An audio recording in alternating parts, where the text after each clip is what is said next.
Twice the way I stand. If they say why? Tell them that it's human nature. Why? Does he do me that way? If they say she's giving him a run. Tell them that it's human nature. Why? Does he do me that way? If they say why? Tell them that it's human nature. Why? Does he do me that way? If they say she's giving him a run. Tell them why? Does he do me that way? If they say why? Tell them that it's human nature. Why? Does he do me that way? If they say why? Tell them that it's human nature. Why? Does he do me that way? If they say why? Tell them that it's human nature. Why? Does he do me that way? If they say why? Tell them that it's human nature. Why? Does he do me that way? I like living this way.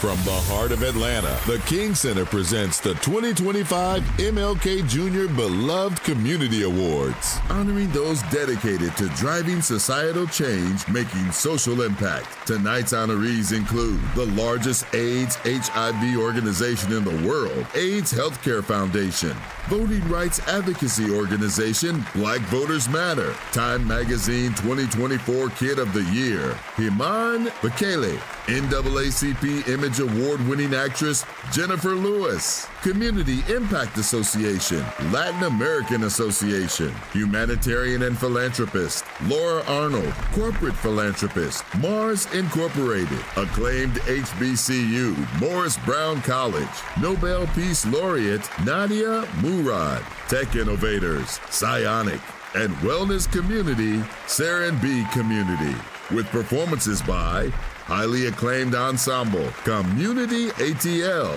versatile recording artist MaKenzie, beloved day artist Common Hymnal, and Grammy Award-winning musician Kirk Whalum. Appearances by Image Award-winning actor-director Jasmine Guy, NBA All-Star champion Norm Nixon, with a message from Dr. Bernice A. King, CEO of the King Center, and more. Please welcome your host, the versatile actor from Queen Sugar and the upcoming daytime drama Beyond the Gates, Timon Durrett, and Entertainment Tonight anchor, Nischelle Turner. What's happening, everybody? Hello. What's going on? Let's hear it again for that uplifting performance of the Michael Jackson classic Human Nature by Voices of CommUNITY ATLl. Yes, and welcome, everyone. Welcome to the MLK Jr. Beloved Community Awards, celebrating those dedicated to advancing a just, humane, equitable, and peaceful world. Yes, indeed. Tonight, we are going to meet a diverse group of change agents who share the goal of carrying on the unfinished work of Dr. Martin Luther King Jr. and the creation of the beloved community. It is definitely an honor to be here in the birthplace of a prophetic champion of equality, and I'd be remiss if I didn't acknowledge the passing of another great humanitarian and, like Dr. King, a native of the great state of Georgia, the late President Jimmy Carter.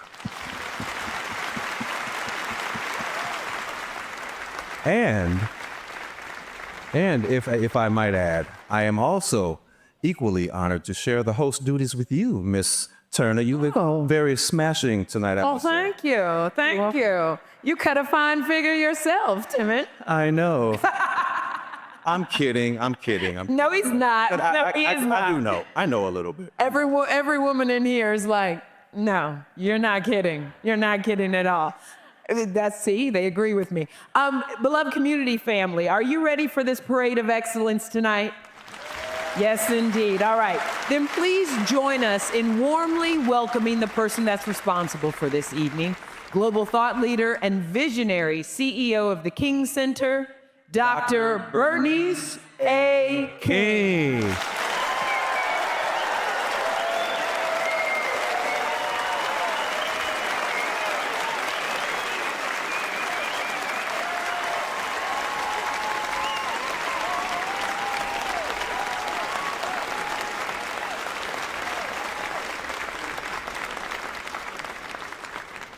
Good evening, beloved community.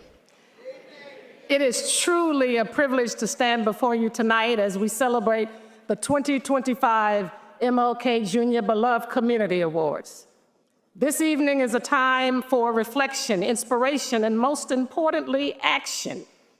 It was almost a year ago when we experienced the transition of the King Center chair and my brother Dexter Scott King, and subsequently my aunt Naomi, the wife of my father's brother, A.D. King. Both Dexter and Naomi dedicated their lives to continuing my father's legacy.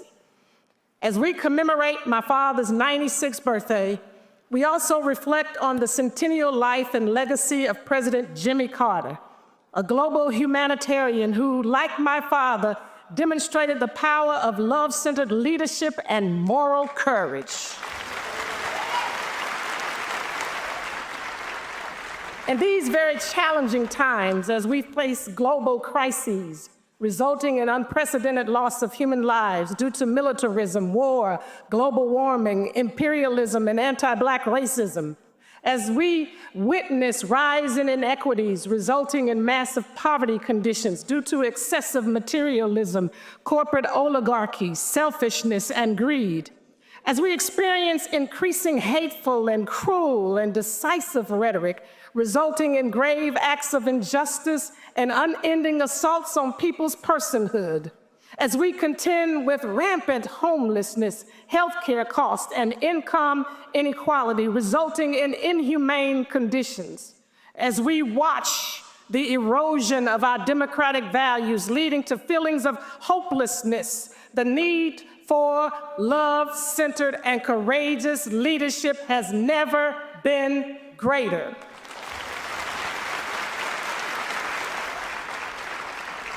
My father's prophetic words spoken in Memphis the night before his assassination remind us only when it's dark enough can you see the stars.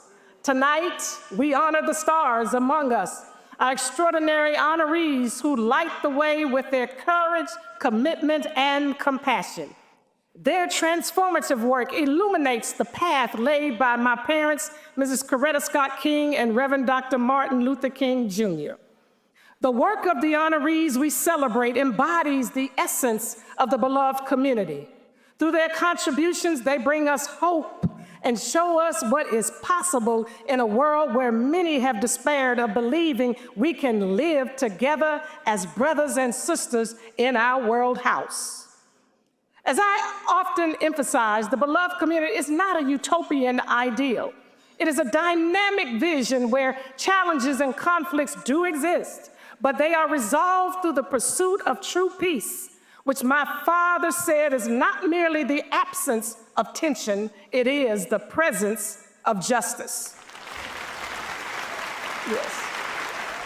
It is a world where the dignity of all is upheld and the wealth and opportunities are shared by everyone because our daily choices are guided by agape love, a selfless, unconditional love for humanity.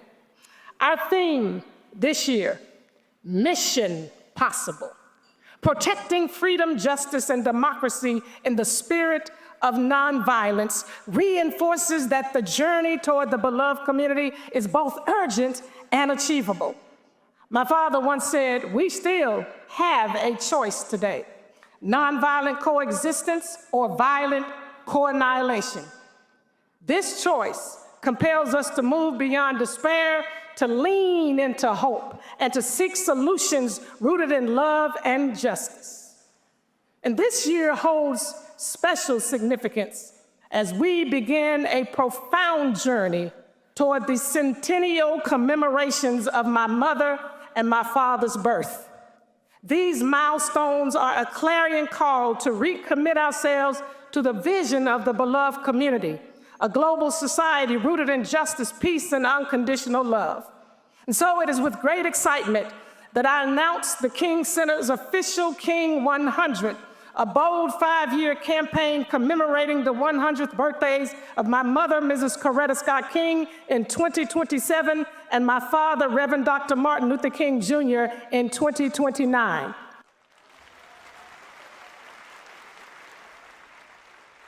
Through this campaign, the King Center aims to impact and transform the lives of over 100,000 children and adults across the world through a series of initiatives with strategic partners, including Operation Hope, Habitat for Humanity, the Atlanta Dream, and so many others. A centerpiece of this vision is the King Center 2.0 campus, which will include a Dream Center named in honor of my late brother, Dexter Scott King. The Dream Center will be a space designed to bring my parents' teachings to life using cutting-edge immersive technology from AI to virtual, augmented, and mixed realities.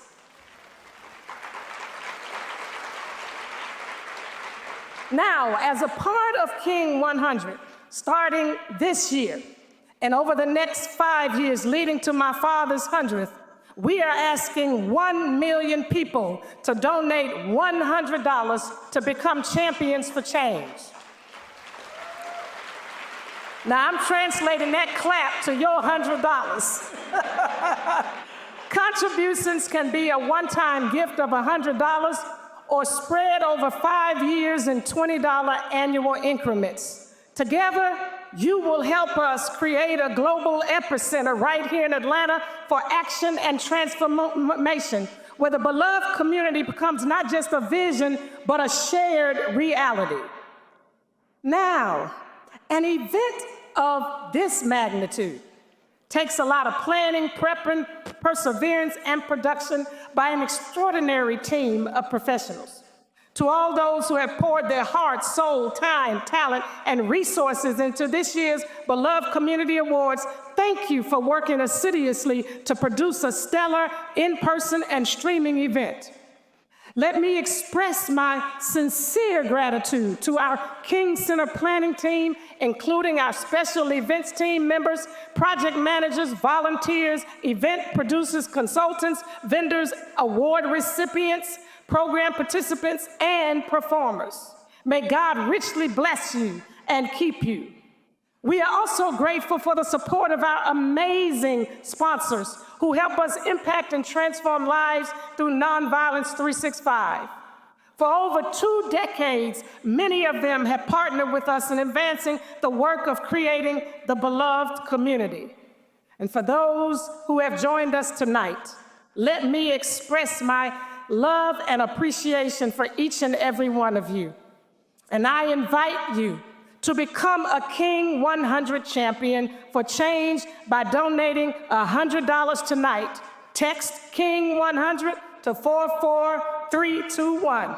Together, let us move boldly toward the beloved community. The mission is possible. Thank you.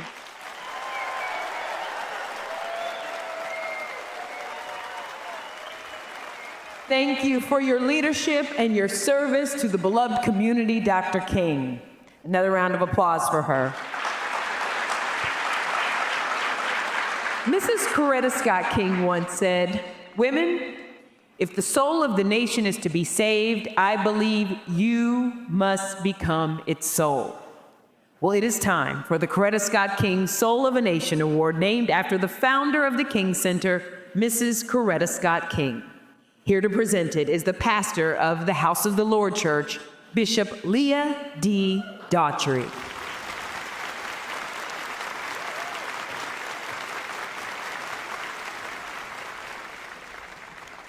Mrs. Coretta Scott King was famously quoted as saying, "Struggle is a never-ending process. Freedom is never really won. You earn it and you win it in every generation."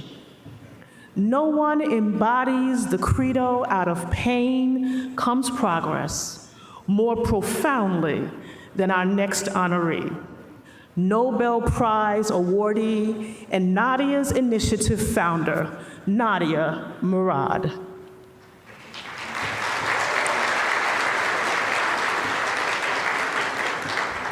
Abducted from her native Iraq during the 2014 Yazidi genocide, Nadia turned unimaginable adversity into a powerful mission. Through her tireless efforts, she has become a beacon of hope, helping women and child victims of human trafficking regain their freedom and their dignity. Here's her inspiring story.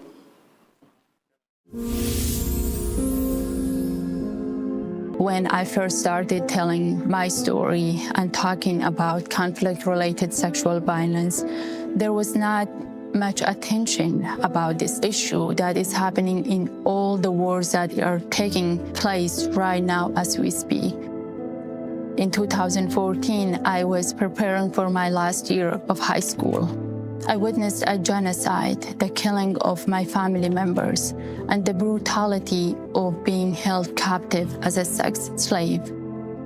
Nadia's Initiative is a nonprofit organization I founded to unite governments, grassroots organizers to raise awareness about conflict-related sexual violence, support survivors, and hold perpetrators accountable, and to rebuild post-conflict regions.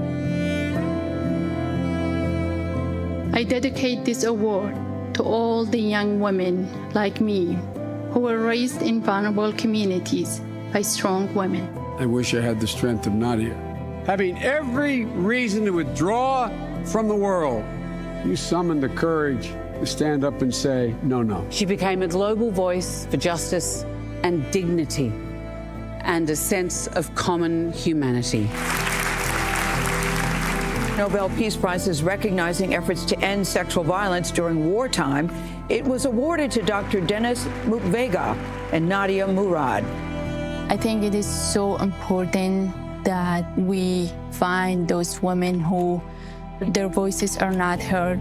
We can't bring about change without working with them.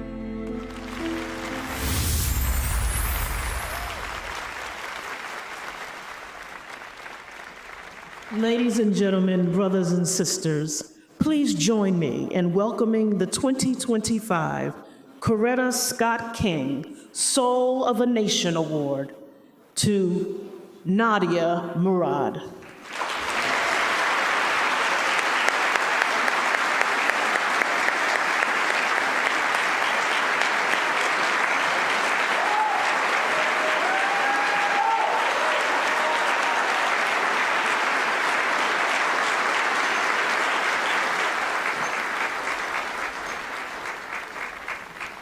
Thank you so much for the kind introduction, and good evening. It is a profound honor to accept this award from the King Center. Dr. King's legacy is a guiding light for those of us who are committed to justice, dignity, and equality. Dr. King once said, "Injustice anywhere is a threat to justice everywhere." These words resonate deeply with me because I know firsthand that injustice does not remain confined by borders. Its effects ripple across communities, leaving scars that can endure for generations. But just as injustice connects us, so too can compassion and hope. As a survivor of genocide and conflict-related sexual violence, I have seen both the depths of human cruelty and the extraordinary strength of communities uniting to resist oppression and rebuild lives. It is this unity that sustains the fight for justice. We cannot remain silent in the face of injustice. Silence allows oppression to grow, and indifference gives it strength. Each of us has a role to play, whether through advocacy, solidarity, or action, in standing up for those who are silenced or forgotten.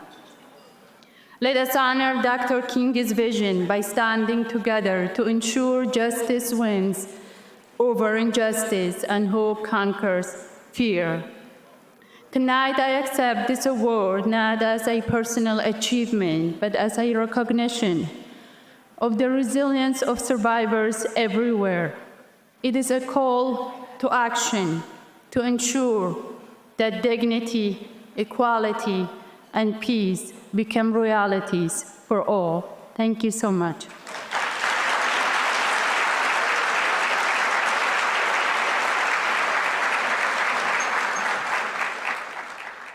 So whether individually or collectively, our nation's youth are, well, they're making moves and making news. And here to present the Beloved Community Youth Influencer Award to an organization, welcome the versatile actors and co-hosts of Dish Nation and Side Dish, Tanner Thomason and Head Crack.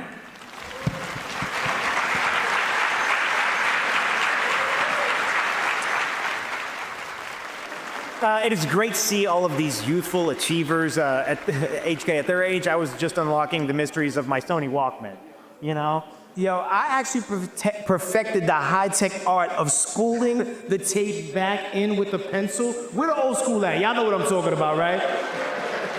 These new kids don't know what a cassette is. They'll try to put it in the game console. Oh, streaming, they don't have any idea.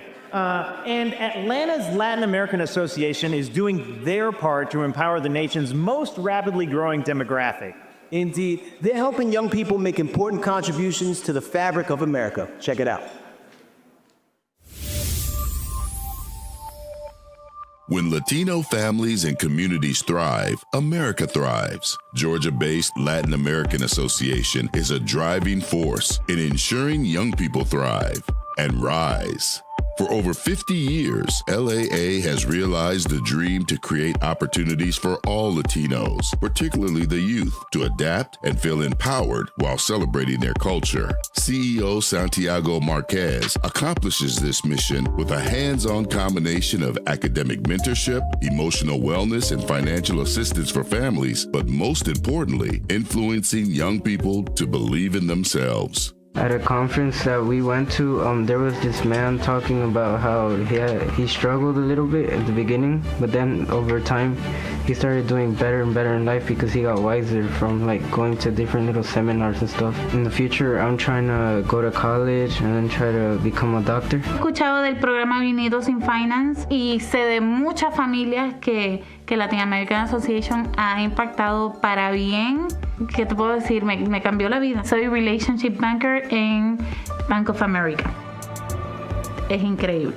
¿Sabes? Cambian vida. Apareció la Asociación Latinoamericana, curso para mujeres emprendedoras, mujeres hispanas que quieran montar un negocio. Esto es, tu sueño es posible. The Latin American Association, the ultimate society influencer. Accepting the Beloved Community Youth Influencer Award on behalf of the organization, please welcome Santiago Marquez, CEO of Latin American Organization.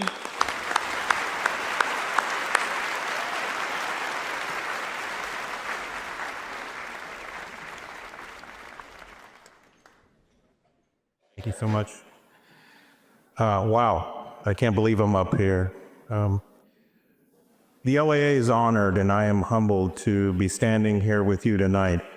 I want to thank Dr. Bernice King and the King family, and a huge thank you to everybody, all the sponsors that made this possible. I first learned about Dr. King when I was in second grade at a small Catholic school in 1977 called All Saints in Portland, Oregon. And we used to sing a song. I won't sing it because I can't sing, but it went something like, Martin Luther King was a man of God, and he loved you and me. He was a preacher and a teacher and a man of God, and he loved you and me. And that song resonates with me still today. Then as a teenager, I fell in love with an Irish rock band called U2.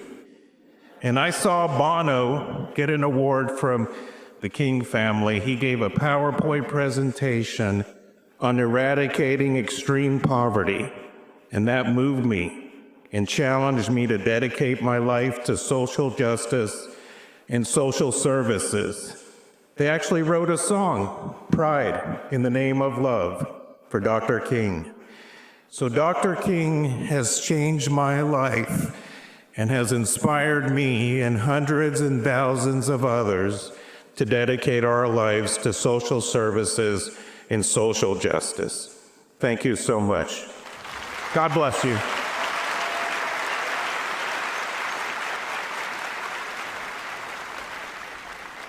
Okay, everybody, let's keep the scene going with this year's Youth Influencer Award to an individual. Here to present are the next generation of Black women leaders. Welcome the ladies from Empower Her, Empowering Black Girls to Lead, the King Center's Beloved Leadership Academy cohort in partnership with Goldman Sachs. Good evening, everyone. It's an honor to stand before you tonight as a participant of the King Center Empower Her program. The Empower Her program emphasizes leadership development, character development, holistic wellness, and career readiness. The program prepares us to be conscientious and courageous leaders in our communities, just as Dr. King and Mrs. King envisioned. We aim to be leaders who are committed to the creation of the beloved community.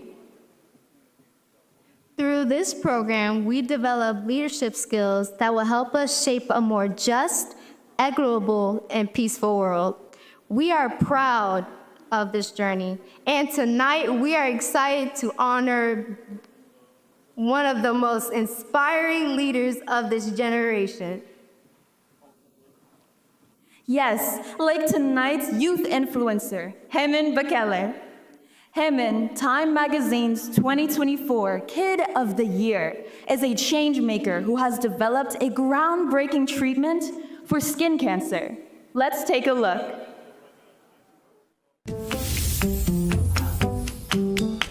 My interest in skin cancer came growing up in Ethiopia, where I saw so many people that were working really long hours under the hot sun. But when I came here to America, I realized how big of a problem the sun and UV radiation is when you're exposed to it for really long periods of time. And so that's what inspired me to go towards skin cancer, because really right now there are no affordable and accessible alternatives to the really pricey treatment in the market. Hi, I'm Heman Bekele, and I'm here to end melanoma. The 3M Young Scientist Challenge was where I first was given the platform to share my ideas. What is the universal product that almost everybody uses or knows how to use? Cream, kind of, lotion, kind of, they could all work, but really soap, everybody, almost everybody uses soap, water, some form of cleaning. And so as that universal product, we chose that soap would probably be the best option.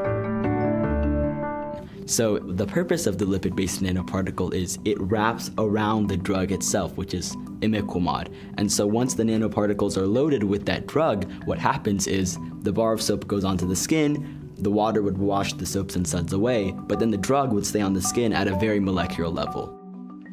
I had a lot of mentors, and I always stress the importance of mentorship, and they really did help me with not only getting the ingredients, but also learning how to synthesize lipid-based nanoparticles. I personally hope one day that skin cancer treating soap can turn into a more not-for-profit organization where we can really just distribute it to people that need it the most. A lot of people have this mindset that everything's been done. There's nothing left for me to do. To anybody having that thought, we'll never run out of ideas in this world. Just keep inventing, keep thinking of new ways to improve on our world, and just keep making it a better place.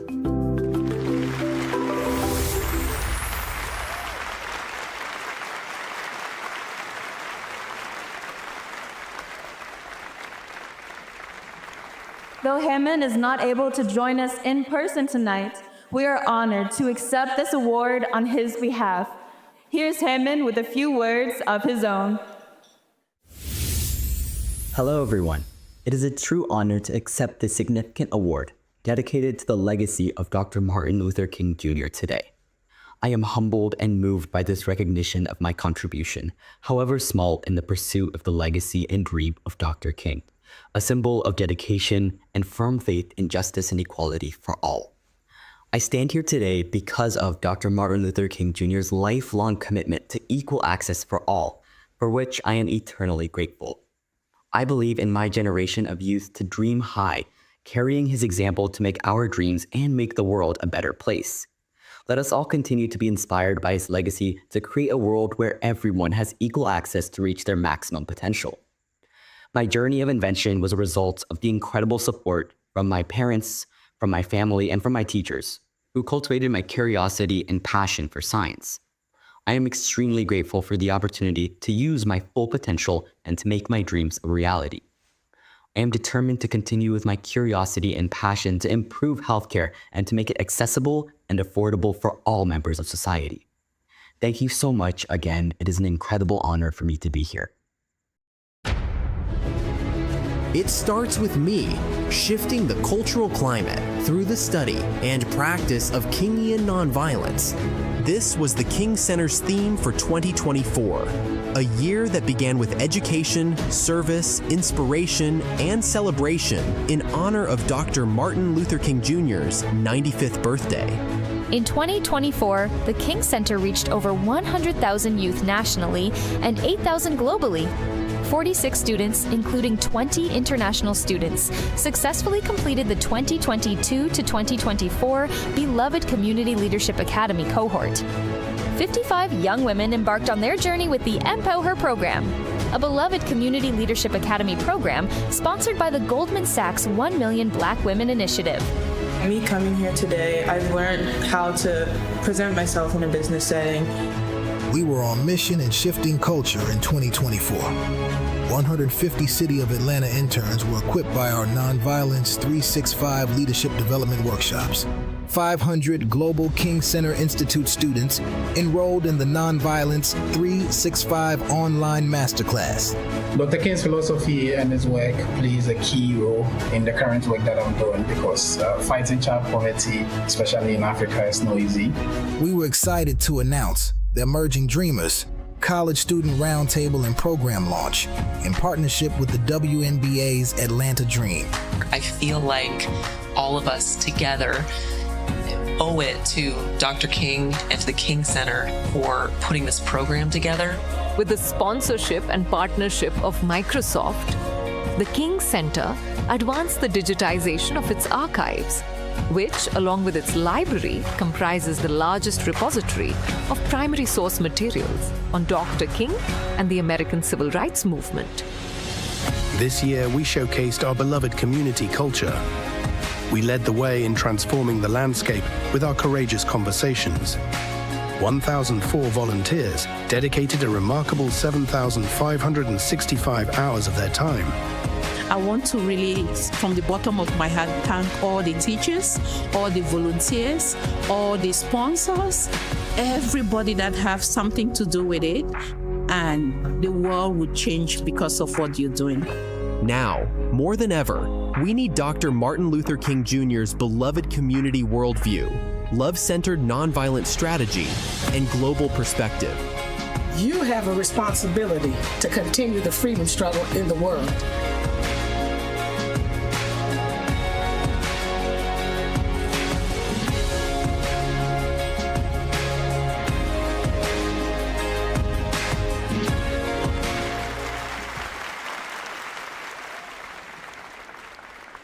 The King Center's transformative work is making a profound impact in our world house, and you have the power to contribute to their vital initiatives and help continue Dr. King's legacy. So to make a difference, simply text MLK GIVE to 44321. Together, we can protect freedom, justice, and democracy for future generations. We'll be right back. We are truly honored to be partners of the King Center, whether providing both volunteers and our delicious menu items for Be Love Day, the Beloved Community Global Youth Summit, and Empower, or whether it's the staff of the King Center helping us celebrate Black farmers and agriculture through the Acres program, we're truly honored to be co-collaborators in building the beloved community, both here in Atlanta and around the world. We are delighted to sponsor tonight's event, and we hope you have a wonderful evening. Well, welcome back, everybody. You know, each year, the Martin Luther King Jr. Beloved Community Awards shines special spotlight on individuals and companies doing the daily work to uplift humanity and transform lives. Well, tonight, we have the privilege of highlighting an incredible organization that's doing just that, ForgiveCo. In a world where forgiveness can sometimes feel out of reach, ForgiveCo is pioneering a movement that helps individuals heal, reconcile, and rebuild. Their work isn't just about letting go of past hurts, it's about empowering people to step into a future defined by grace, empathy, and second chances. Let's take a moment to learn a little more about their inspiring work. In today's harsh economic times, a ringing landline triggers the fear of collectors. Through no fault of their own, many hardworking Americans struggling to get by find themselves burdened by unsurmountable debt. Coming to the rescue is ForgiveCo, the brainchild of entrepreneur Greg Antico, who believes everyone deserves a fresh start and is transforming the fiscal lives of thousands across the nation. ForgiveCo secures revenue to purchase debt and works with clients to find viable solutions for everything from tax issues to medical treatment bills, providing many the greatest gift of forgiveness, a clean slate. ForgiveCo, providing a renewed sense of dignity and hope for a brighter financial future. That is an incredibly inspiring story. Now, the work being done by ForgiveCo is truly remarkable, and it's a powerful reminder of the incredible impact that one organization can have on so many lives. So thank you to everyone at ForgiveCo for the compassion that you bring to this important mission. Let's hear it one more time for ForgiveCo. Now, our next honoree has used his imagination to improve the quality of life across the globe. Presenting the Beloved Community Technological Innovation Award, please welcome Microsoft leaders Rohit Panedka and Demetria Ali.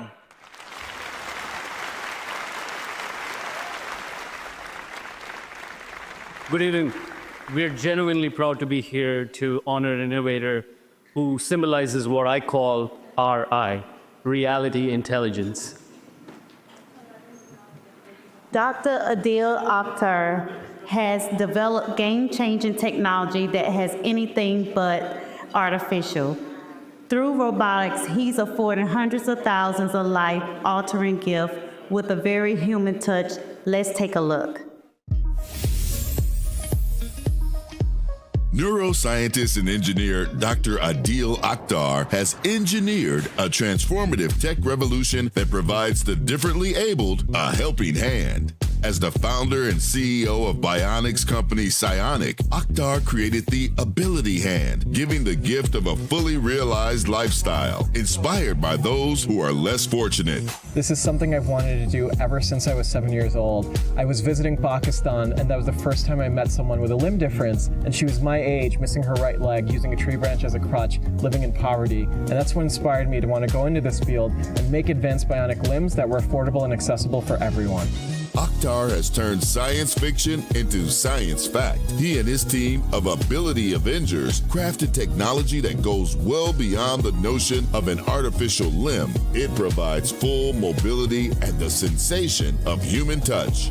But most importantly, the Ability Hand turns science fiction into science reality. The day-to-day real-life tasks, chores, and activities that many take for granted are now accessible to everyone, covered by Medicare, improving the quality of life for thousands. Whether it's restoring a limb to a person injured in war-torn Ecuador or giving a father the ability to feel his daughter's face for the first time, the bionic revolution started by PSYONIC makes Dr. Adil Akhtar a superhero transformer, rebuilding lives for the better.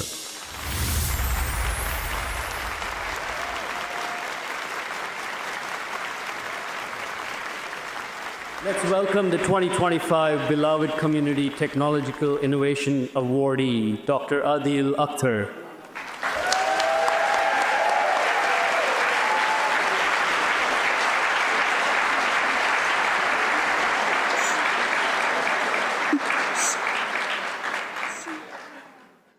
Good evening, everyone. It is an incredible honor to win this award from the King Center.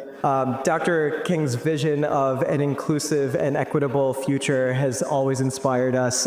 For me personally, ever since I was 7 years old and I was visiting Pakistan and I met someone missing a limb for the very first time, that's what inspired me to get into this field and develop not only bionic limbs that were more advanced than everything else that can give touch feedback and move very rapidly in response to your nerves, but also to make it accessible and equitable for everyone, because we believe that everyone has a right to rehabilitative care and everyone deserves access to the best affordable prosthetic devices.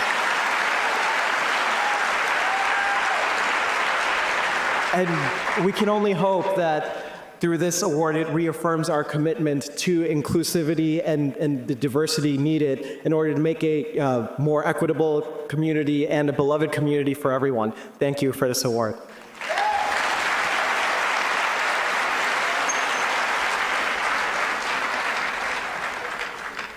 Please welcome to the Beloved Community Awards, talented recording artist and season 15 contestant on The Voice, MaKenzie Thomas. Hi, everybody. Firstly, thank you so much for having me. You look beautiful. And I hope you guys like this song.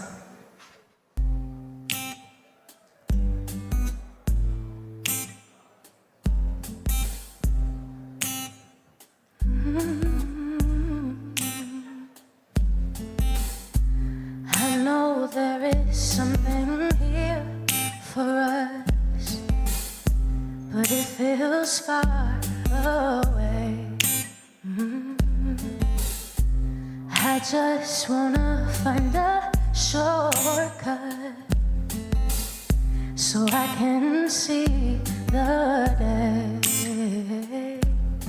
'Cause we are closer, closer. The match is burning low.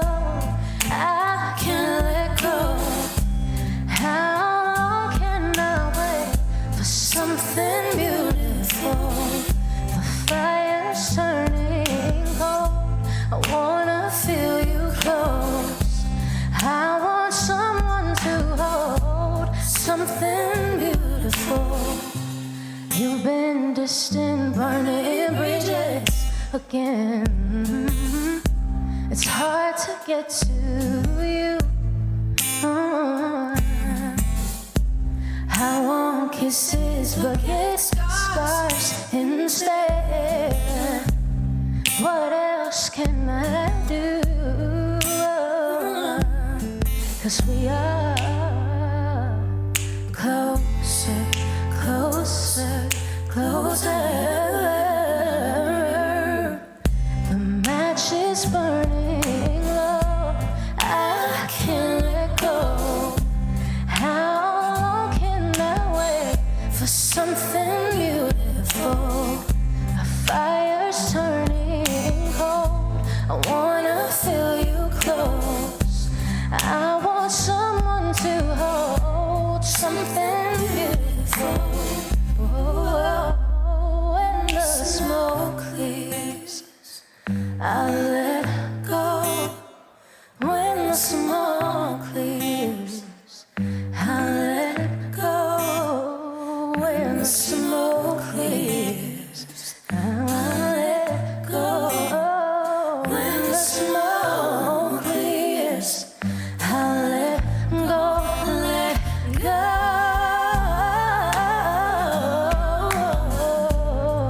I can't let go.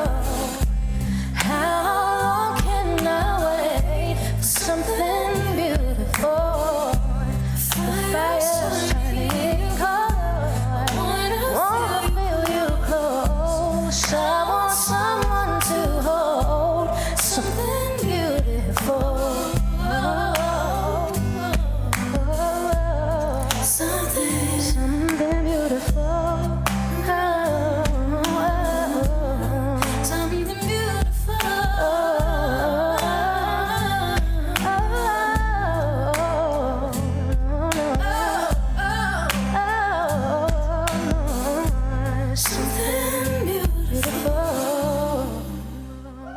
Thank you.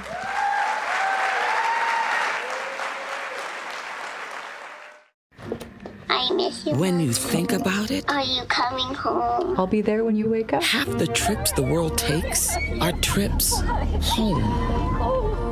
I'll call you soon, Dad. It's the feeling we all eventually long to get back to. No matter what took us away to begin with, we know, because at Delta we're travelers, just like you, which is why we try to make you feel before you even get there. Atlanta, Georgia, August 9, 1984. I am pleased to announce the establishment of the Coca-Cola Foundation. This step will allow us to take an even stronger and more public position of leadership in helping to improve society at large The communities in which we operate, and the wellness of our people. Signed, Roberto C. Goizueta, CEO, the Coca-Cola Company. In 1984, we received a $1 million grant from the Coca-Cola Foundation. CARE and the Coca-Cola Foundation have been such great partners for more than 30 years. Assembling a global network allowed us to really go from local to a more global position. over the years, the foundation has awarded over $1.6 billion to community organizations located all around the world. 40 years ago, our focus was primarily on empowering communities through education. We still focus on education, but we've added in to solve the problems of today's world. When I think about the foundation's biggest impact, I always just land on the word people. How we have helped people be their best.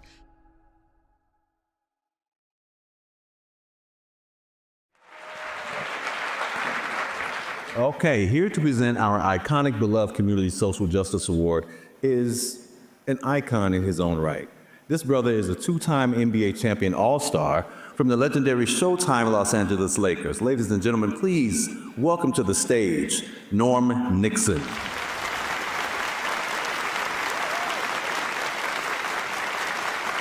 Good evening, good evening.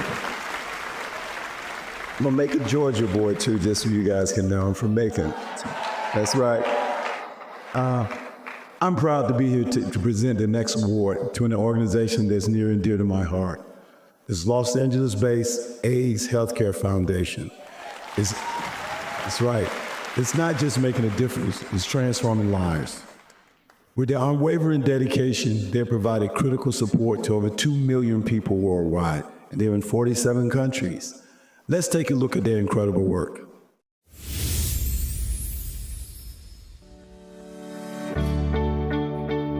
From the AIDS Healthcare Foundation, this float. The title of the float is Housing is a Human Right.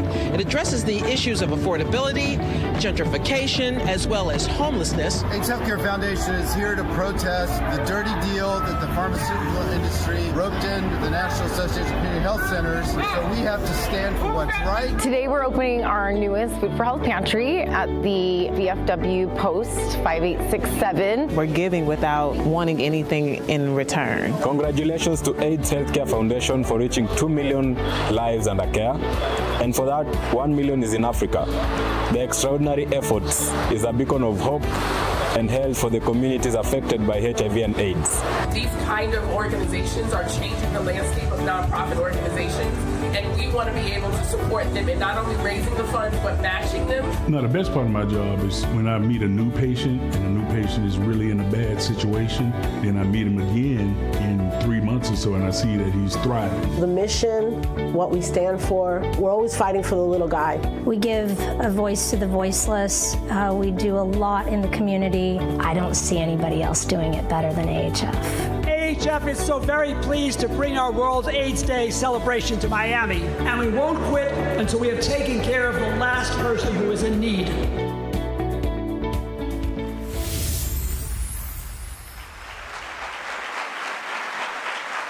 I have to add, with the fires that are raging in California, every day since the fire started, they've been feeding 1,000 people 3 hot meals a day.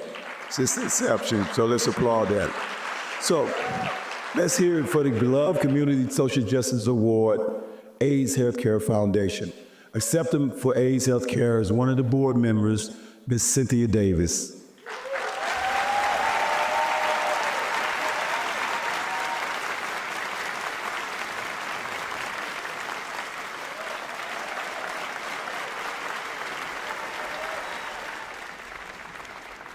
We are honored to be in the company of the other winners of the Beloved Community Awards this evening and for receiving the Beloved Community Social Justice Award in particular.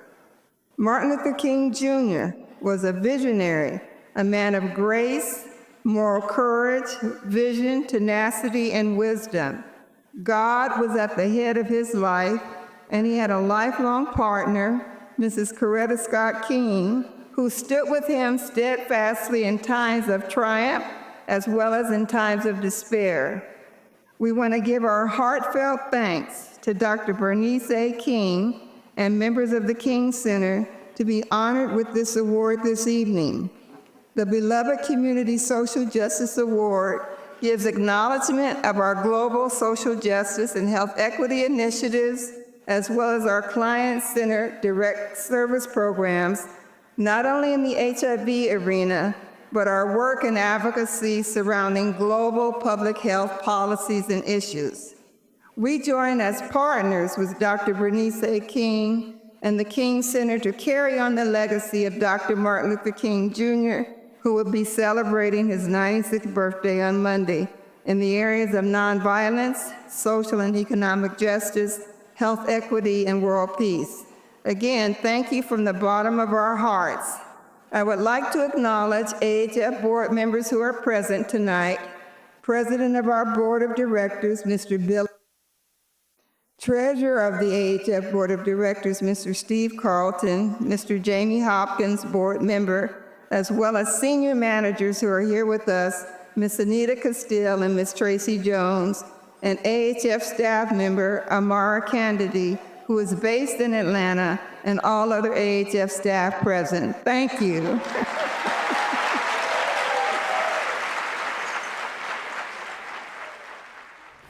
I am very sorry that I cannot be with you tonight. However, AHF is a first responder organization whose international headquarters is in Los Angeles. We are feeding 1,000 people daily while taking care of our patients and staff. I receive this award with the greatest humility on behalf of the 2.2 million patients and 8,000 staff of AHF in 17 states and 48 countries. I was a teenage anti-war and civil rights activist in the 60s. When Dr. King locked arms with students and union members in opposition to the Vietnam War, I felt uplifted. When I sat in at the New York City Housing Authority in the fight for open housing, I was inspired by Dr. King. When MLK was assassinated, I was traumatized. I lost faith in the entire system, but I found my way back to activism when AIDS had struck.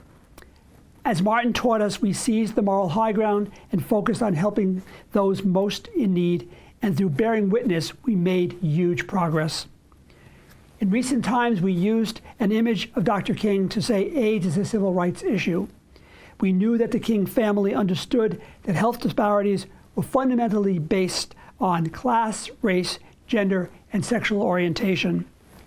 No honor means more to me and AHF than for the inheritors of Dr. King's legacy to recognize AHF's contribution to a continuation of his work.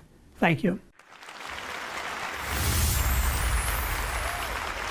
Let's keep that applause going because I've got a couple of acknowledgments that I want to give. Craig Antico from ForgiveCo in the crowd with us tonight.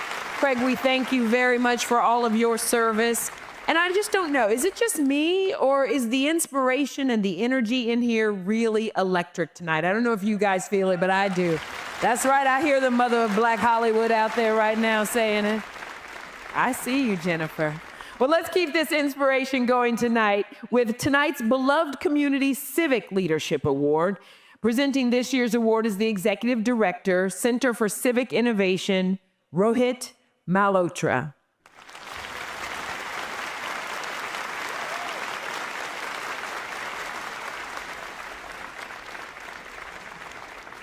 How y'all doing, Atlanta? Yes.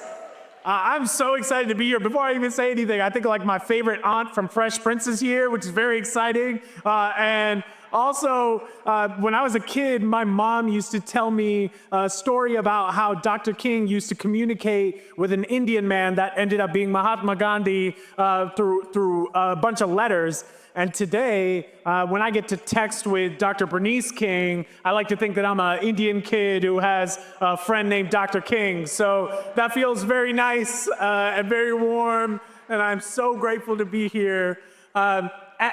As we have all learned this past year, the key to creating a world of inclusivity, equity, and self-determination lies in the power of the ballot.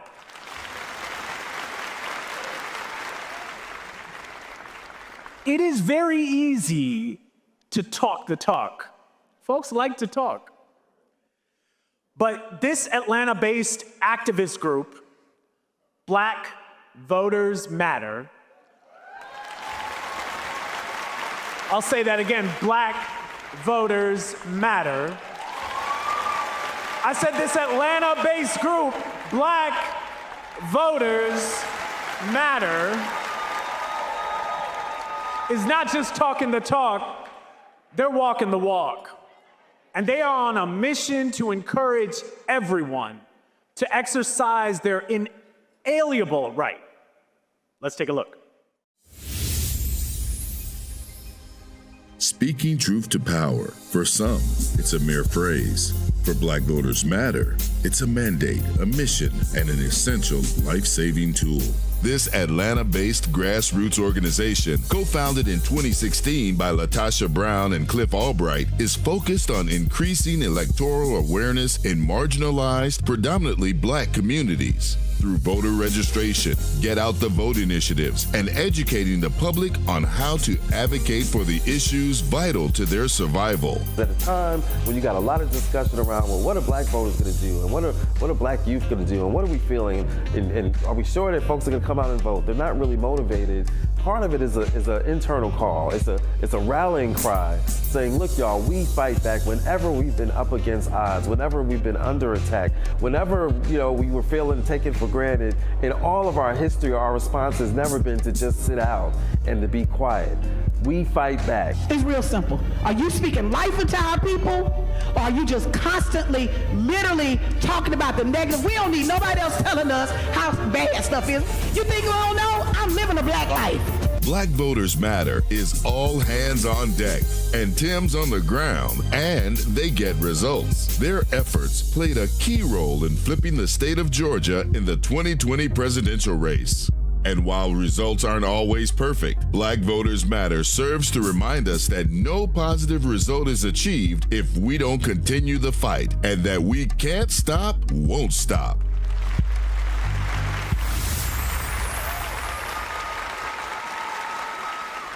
Atlanta, please welcome the recipients of the 2025 Beloved Community Civic Leadership Award, the LaTosha Brown and the Cliff Albright, the co-founders of Black Voters Matter.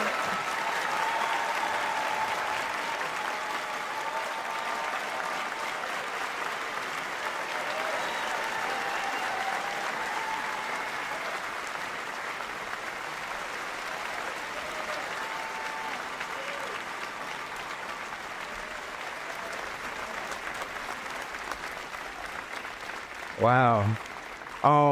First, thank you to Bernice, Dr. King, to the board of the King Center. I also want to thank my wife, April, who's out there, without whom the work that we do would not be possible. And while we're at it, we want to thank our team of staff, some of whom are here tonight, over 60 plus people. Because it takes much more than just LaTosha and me to do the work that we do. Just real quick, many years ago when I was a young man and I was teaching Intro to Black Studies at Georgia State University, not too far from here actually, I had every year I would have required readings from Dr. King, two of which were Letter from Birmingham Jail, which is a master class in nonviolent civil disobedience, and the other was his 1967 Where Do We Go From Here address to SCLC. During that address, he talks about love and power and how we need both of these things, right? In fact, somebody help me out real quick. Somebody say real loud, say love. And let me hear you say power. And Dr. King told us that we need both of these things. He said power at its best is love implementing the demands of justice. And justice at its best is power correcting everything that stands against love. And so right now, and over the next 4 years, we have got to spread some love and build some power.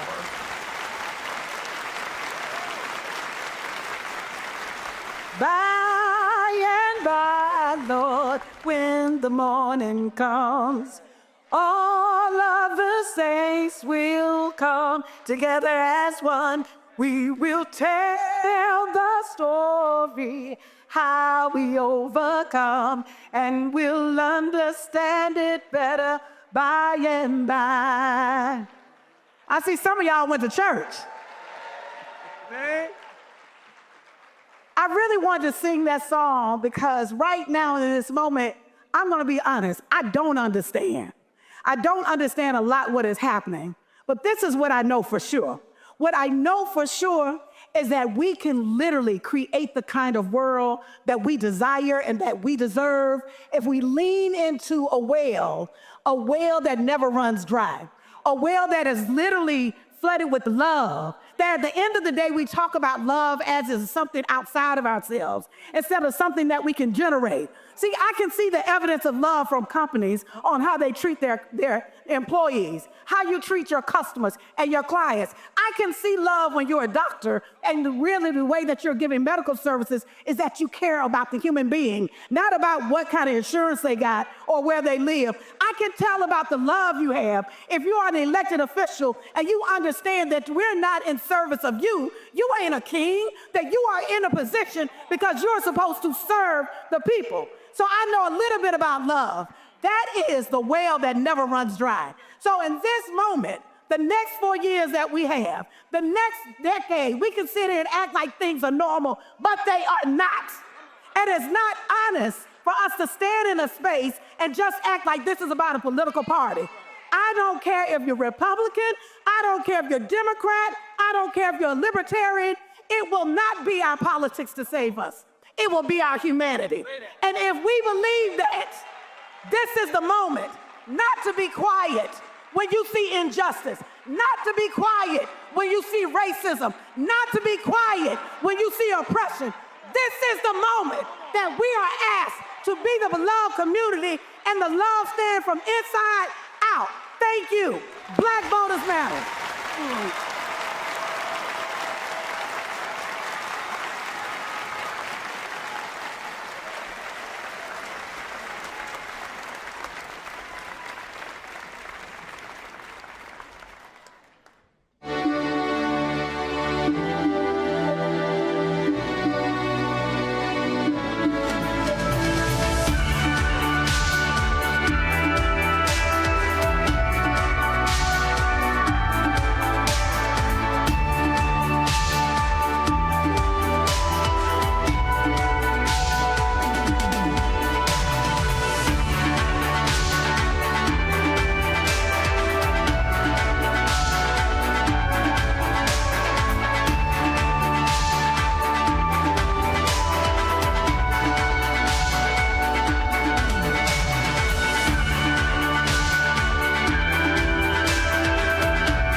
So my brothers and my sisters, as we embrace this urgency of creating the beloved community, now is the time to be love.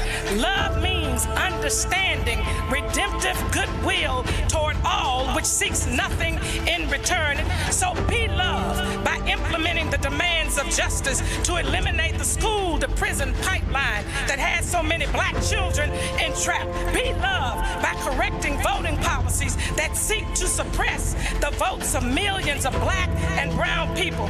Be love and implement the demands of justice by transforming a society that is disproportionately violent toward black lives, including black transgendered lives and indigenous lives. Be love and correct false narratives and economic policies that continue to divide and pit poor and working class black and white people against each other. Be love and implement demands of justice where systems and structures are deconstructed and lead the way of living in community that reimagines just, humane, equitable, and sustainable policies, practices, and behaviors. Love your enemies. Bless them that curse you. Do good to them who hate you, and pray for them that despitefully use you and abuse you. Be love and do justice and love mercy and walk humbly with our God.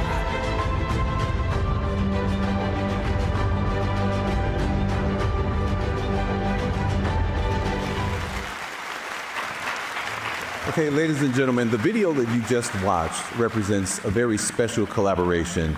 Our song, Be Love, created in partnership with Common Hymnal. Yes.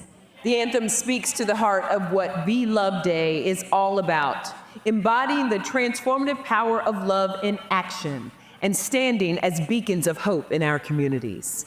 But here's where we need your help, ladies and gentlemen. Every download of Be Love on your favorite music platforms, Spotify, Apple Music, Amazon, whatever it is, it makes a difference because 100% of the proceeds, 100% of the proceeds from this song go directly to the King Center, supporting their vital work in education, advocacy, and nonviolent social change. Yes, indeed, 100%. So by downloading the song, you're not just adding a beautiful piece of music to your playlist, you're joining a movement to honor Dr. King's dream and advancing his vision of a beloved community. Together, we can amplify the message of love and make a real impact. So let's spread the word, download Be Love, and just be love in action. Absolutely. Thank you so much for your support and being here with us to celebrate this incredible day. Let's keep the energy going and make this Be Love Day unforgettable with this performance from Common Hymnal.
Our hands be love,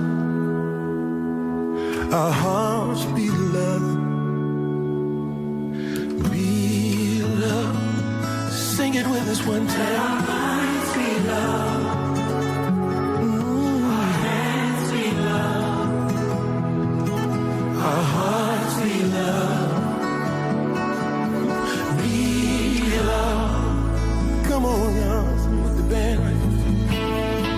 What is needed is a realization that power without love is selfish and abusive. But love without power is needed.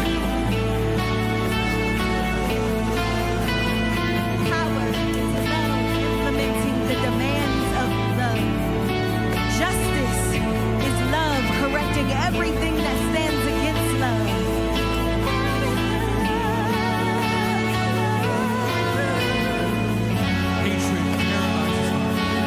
Love releases love. Hatred confuses love. But love harmonizes. Hatred darkens love. But love illuminates. I have decided to choose and stick with love.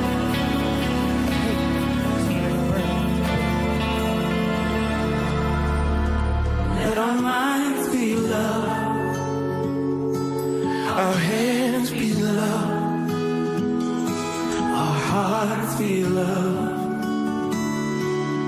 be love. Sing it one more time.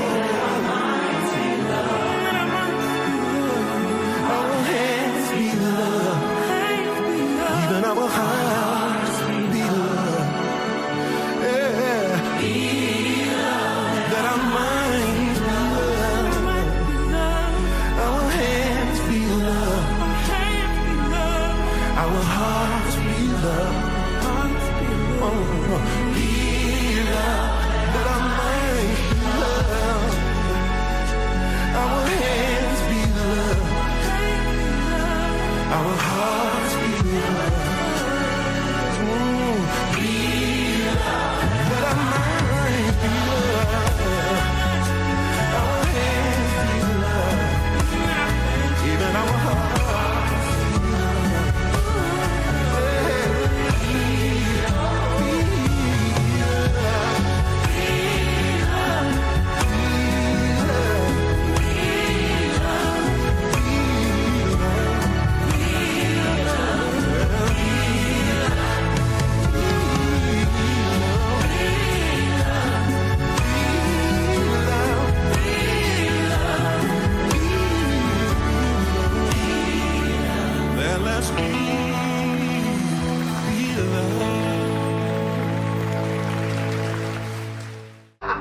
Having a home will change me and my kids' lives because we'll have a backyard to play in. They'll have their own room finally. So many nights that me and her talked about when she said, Mom, I've been looking for a house.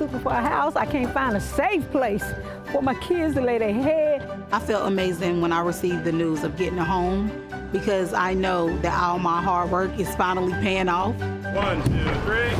And again, I can't thank you guys enough for what you're doing for me and my family. Thank you guys. I know our lives, it basically is only up from here, so I feel blessed.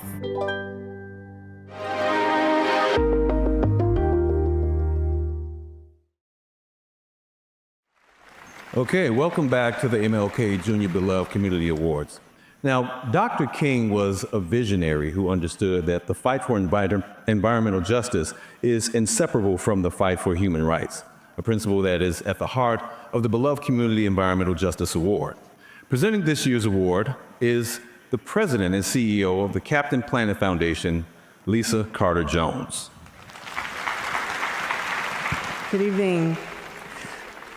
The phrase environmental preservation is often brings to mind a rustic region, but right outside of Atlanta, the revolutionary Project Serenbe community is proving that an urban oasis is an idea whose time has come. Serenbe community is maintaining the natural beauty of Fulton County, promoting wellness, tranquility, and creating a utopian agri-hood. This visionary project embodies the principles of the beloved community Environmental Justice Award by fostering sustainability and environmental stewardship, equity, and is a reflection of Dr. King's vision of the interconnection between civil rights and environmental health. Take a look.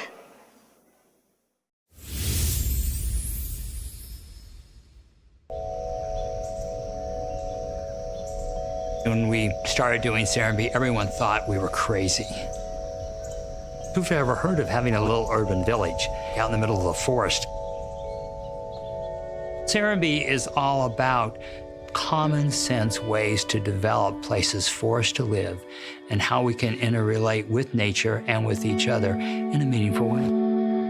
In 2000, we were concerned that urban sprawl was going to disturb this beautiful countryside on the edge of Atlanta, as it has so many places in so many urban areas around the nation. We discovered the only way to really save it was to develop portions of it, to show that you can actually develop without destroying the natural landscape.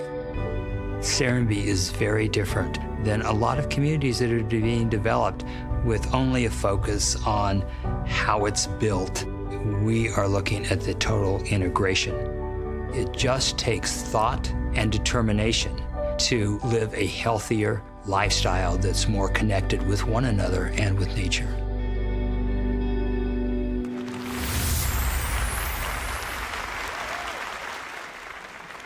To accept the beloved Community Environmental Justice Award for the Serenbe community, please welcome its founder, Stephen Nygren.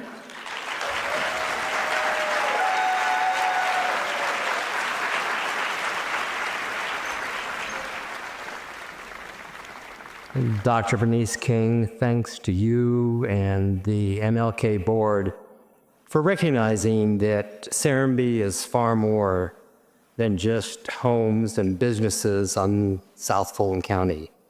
But we're demonstrating what it means to have common respect for one another and for nature. You know, the principles of your father and the board are deep in our family's DNA.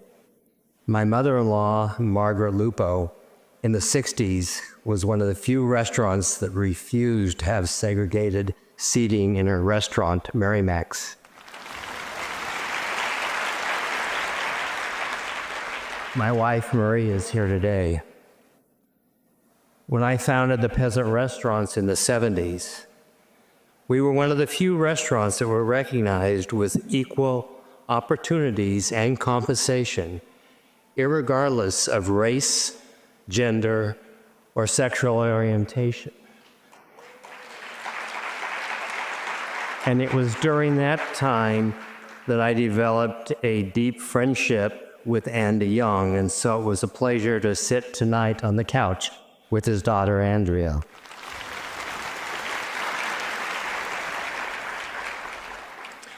Serenbe models what it means to have common respect. And it's amazing to me that people find it unusual that our residents have eye contact and wave to one another and to visitors, letting everyone know that they have been seen and they're welcome. And that simple gesture has gone a long way.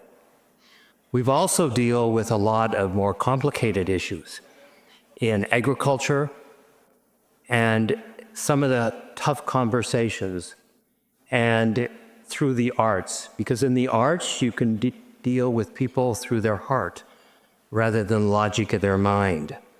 And later this month, the Serenbe's Black Arts Project documentary will be premiered, where it shows how communicating through art can really reach people in ways that otherwise we cannot.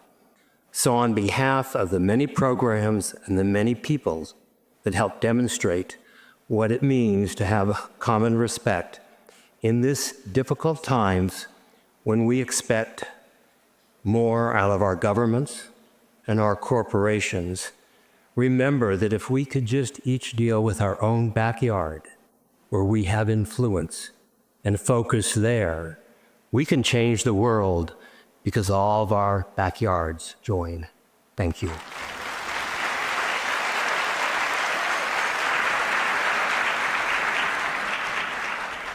This week marks the one-year anniversary of the passing of perhaps one of the greatest guardians of Dr. King's philosophies and legacies, his second son, Dexter Scott King. The acclaimed civil rights activist not only helped spread his father's teachings throughout the globe, but made his own contributions to the fight for equality and justice and built bridges to lead us all down the path of the beloved community.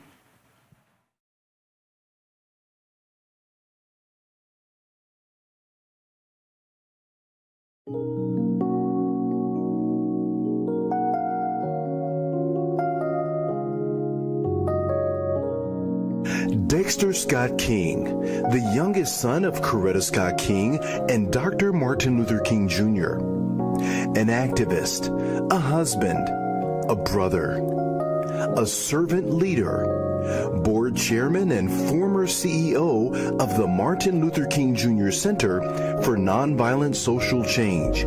On the occasion of the installation of Dexter Scott King as second president of the Martin Luther King Jr. Center for Nonviolent Change, Incorporated.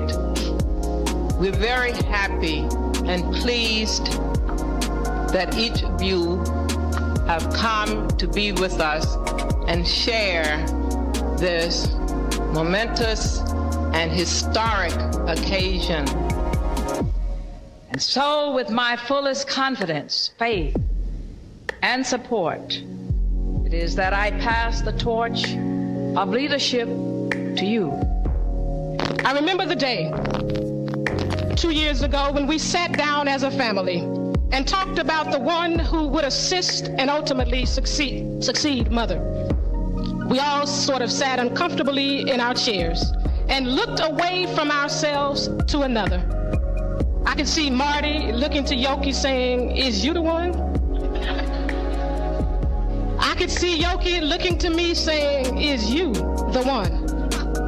And I looked to you, Dexter, and I said, "Is you the one?" Well, Dexter, you is the one. And Dexter was indeed the one. He was the one to take the reins from his mother and recruit more youth into the movement.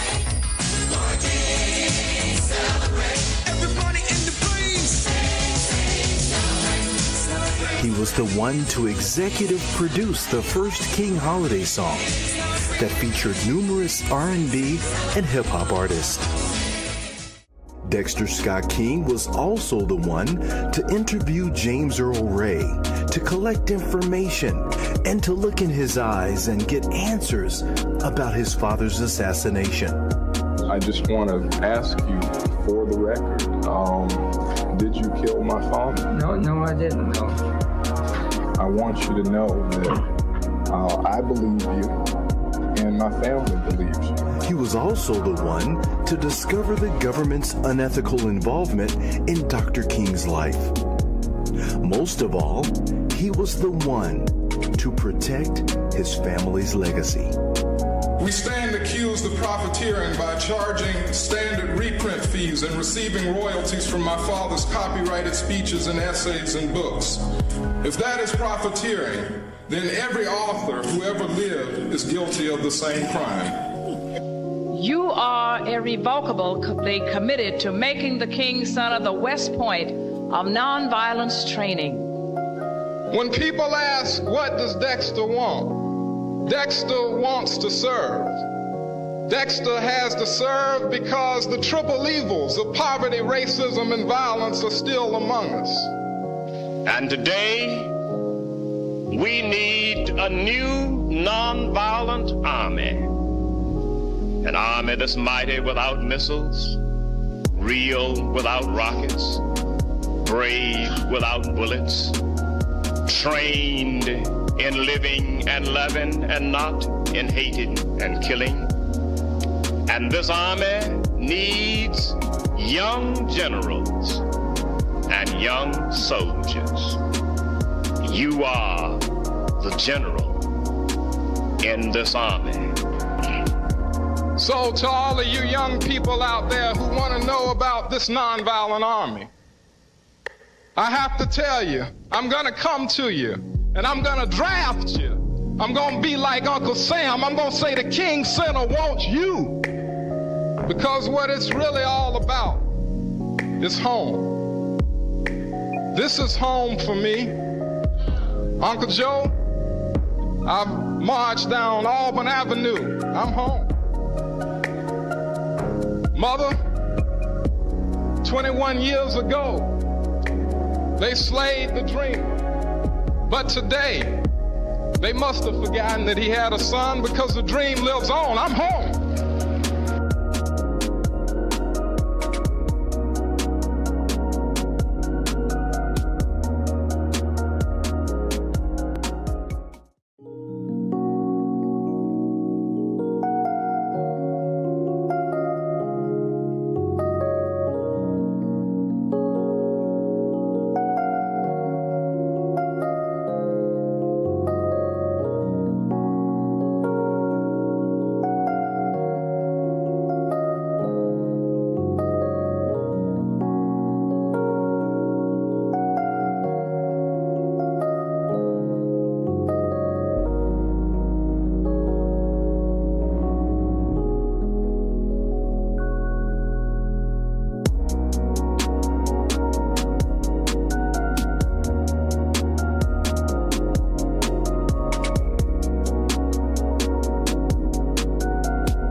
The individuals that we just witnessed all contributed greatly to the concept of the beloved community, and said contributions will definitely live and benefit generations to come.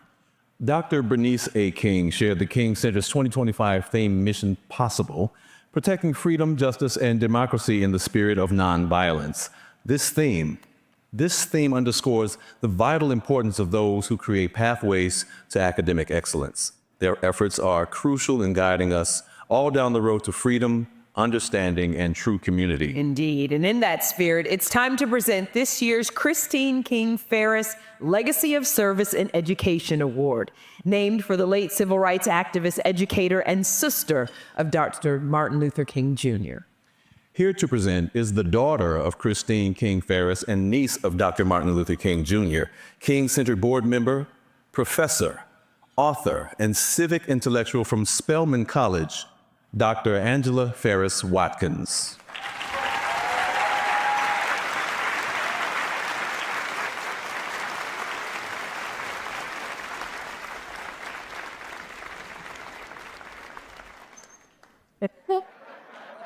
Thank you. Good evening. I am so excited to present this particular award because it is named in honor of my mother, but because also it recognizes leadership and service in education. And this year, the award focuses on historically Black colleges and universities, HBCUs. Yes. The power of HBCUs. The King family is a family of HBCUs. 5 generations from Spelman College, 4 generations from Morehouse College. And my grandmother, Mrs. Martin Luther King Sr., Alberta King, was a graduate of Spelman Seminary and of Barnes Brown College. Yes. So what makes this really special to me is that the street committee declared that it was over for Morris Brown. And Dr. Kevin James and his team said, "Hold up, wait a minute. Not so. Morris Brown College is back." Take a look at the video.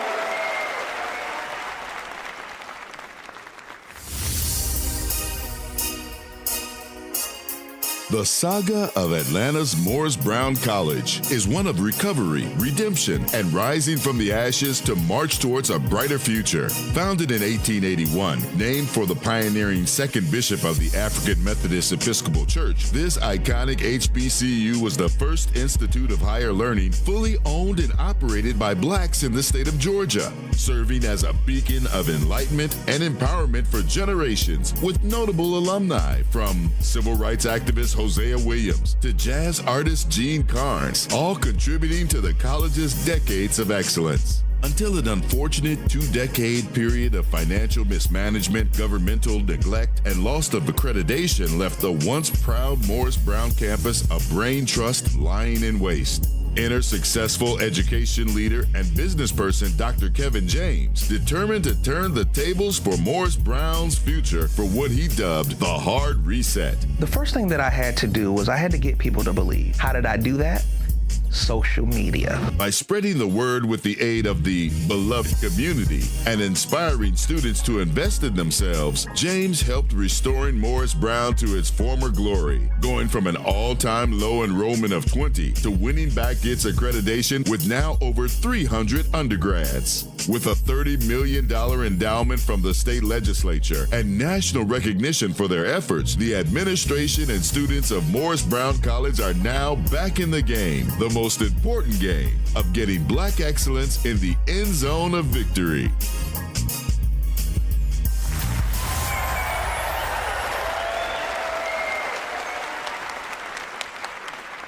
So, let's please welcome Mr. Michael Hare, who is accepting this award. Congratulations. So much stuff. Oh, heavy. Hey. Well, can you hear me? I'm excited. I'm gonna bring the Q dog out of me tonight. I'm gonna do when the Q dogs get excited, we like to bark, we like to hop. I'm not gonna do that this evening. I wanna transition to the Omega Man right now. My name is Michael Fair, and I'm the special assistant to the president of Morris Brown College. It is a great honor to accept this award on behalf of our president, Dr. Kevin James, the board members, the AME Church, and the entire Morris Brown College community. Yes.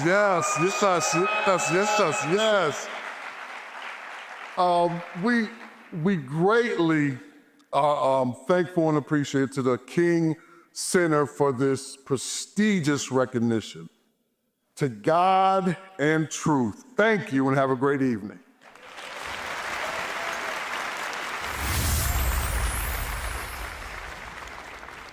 Greetings. My name is Dr. Kevin James, and I am honored to serve as the 19th president of Morris Brown College, Georgia's first and only historical institution that was actually founded, funded, owned, and operated by African Americans. Founded in 1881 by former slaves. I am so honored to be with you virtually on this evening, but I want to apologize for not being able to be there in person due to a prior engagement. On tonight, Morris Brown College is so proud to receive the Martin Luther King Jr. Beloved Community Award for Legacy of Service in Education. For 144 years, this institution has been one of access and opportunity for all. We call ourselves a haven for all hungry souls, a line from our beloved alma mater. And the second line of the alma mater says, and feeding them shall be our goal, in which we provide a phenomenal education and we feed our students here in our beloved institution. About 23 years ago, this same institution, Morris Brown College, lost its accreditation. People thought that we should just give up. People thought that the institution would close forever. But I am so proud on tonight to proclaim that dry bones can and will live again. This institution has overcome obstacles that others would have permanently shut their doors forever. That is how we were founded 144 years ago. An institution of resilience and doing for self. Tonight, I accept this award on behalf of Morris Brown College in honor of our founders, those former slaves that started this institution through the AME Church. Tonight, we accept this award on behalf of the faculty, the staff, the students, the alumni who would never give up on their institution. Tonight, we are proud that we can boldly proclaim that Morris Brown College is fully accredited.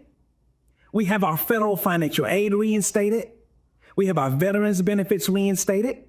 We are now enrolling and accepting international students. And now Morris Brown College is the most affordable HBCU in the city of Atlanta. Again, tonight we are humbled and honored, and we thank you for this award. The original FUBU, the original for us, by us. Please continue to watch Morris Brown College as we continue, not the hard reset, but our resurgence. Thank you. So remember that you can help to keep the dream of the King Center alive by texting MLK Give to 44321. One more time, MLK Give to 44321. Your contribution helps ensure that Dr. King's vision of equality, justice, and peace continues to inspire and transform lives. Together, we can build a better future and honor his enduring legacy.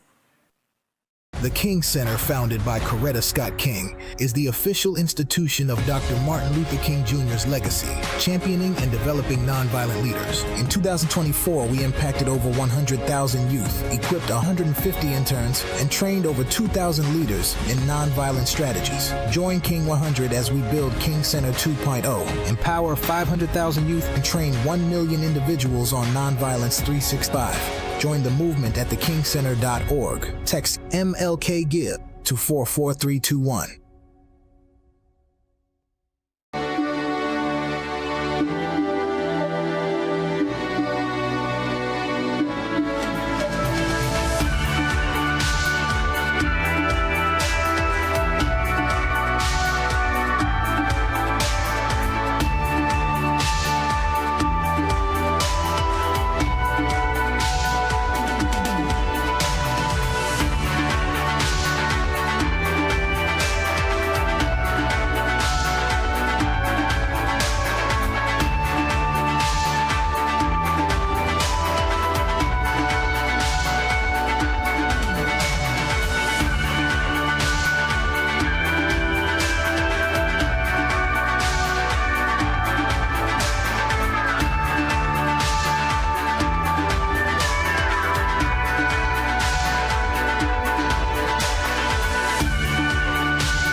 Welcome back. It is time now for one of the most meaningful presentations of the night, the beloved Community Yolanda D. King Higher Ground Award. Named for Dr. King's eldest daughter, it reflects her tireless commitment to elevating the global family, standing up for human rights, and like her father, always taking the high road. Presenting tonight's award, please welcome to the beloved Community Awards the acclaimed award-winning actress, singer, and Hillman College's most famous alum, yes indeed, the one and only Jasmine Guy.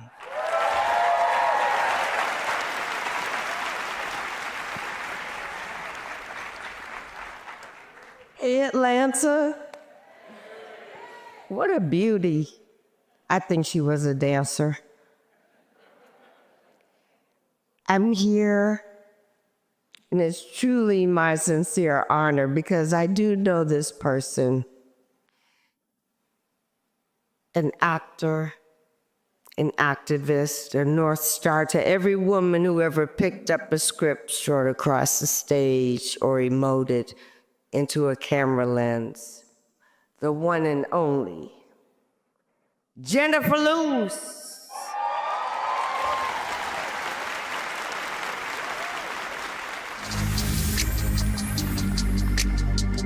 The trailblazing career of actress, author, and Renaissance diva Jenifer Lewis embodies Black excellence and taking the high road in one's craft while enhancing the quality of life of others.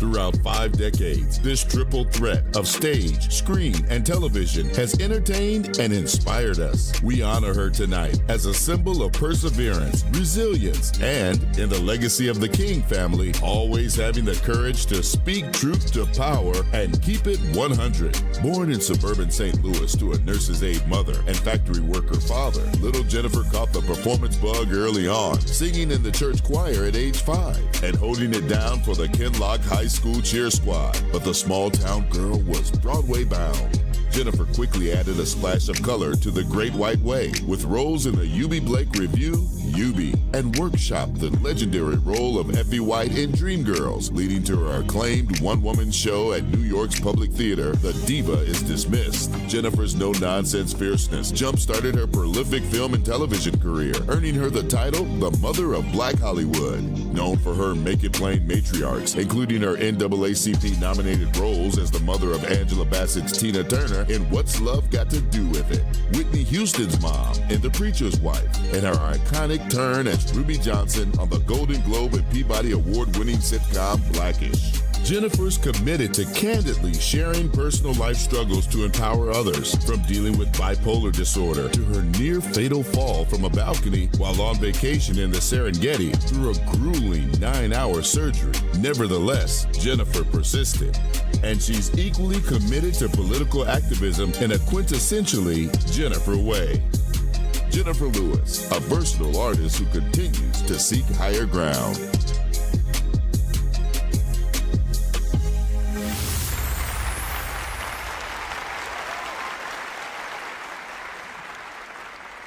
I am beyond honored to present the 2025 Beloved Community Yolanda D. King Higher Ground Award to the mother of Black Hollywood, Jenifer Lewis.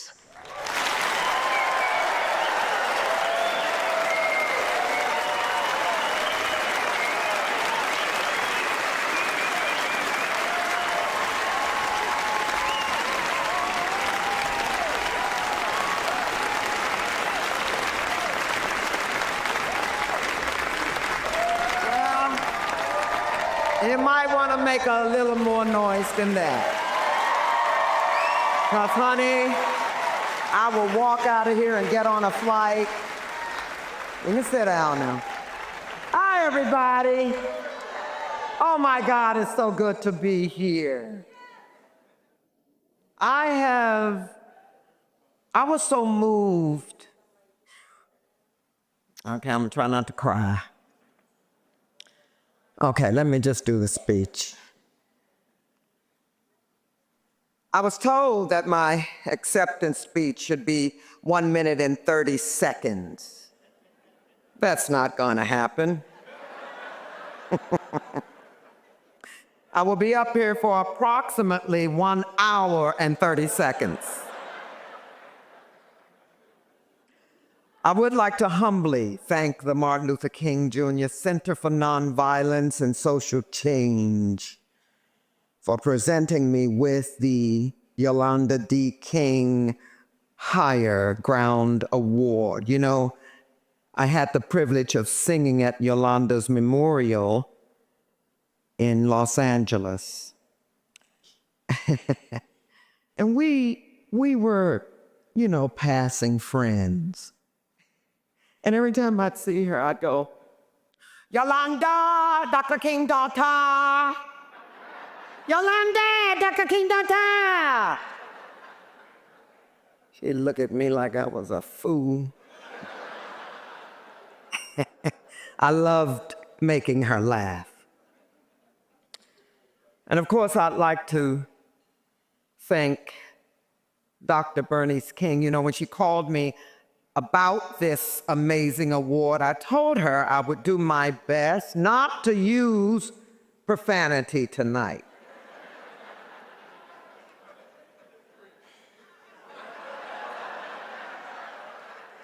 Yeah, it's not gonna happen either.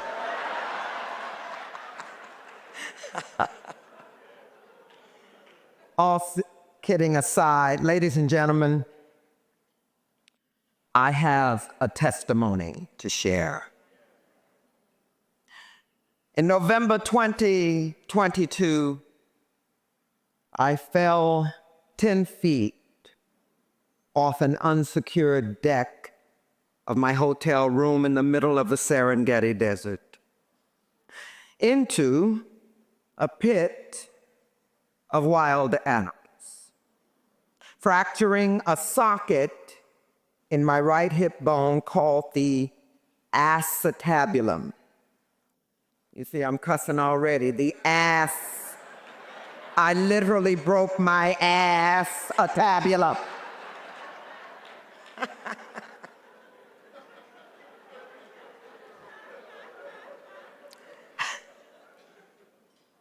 Wasn't funny then.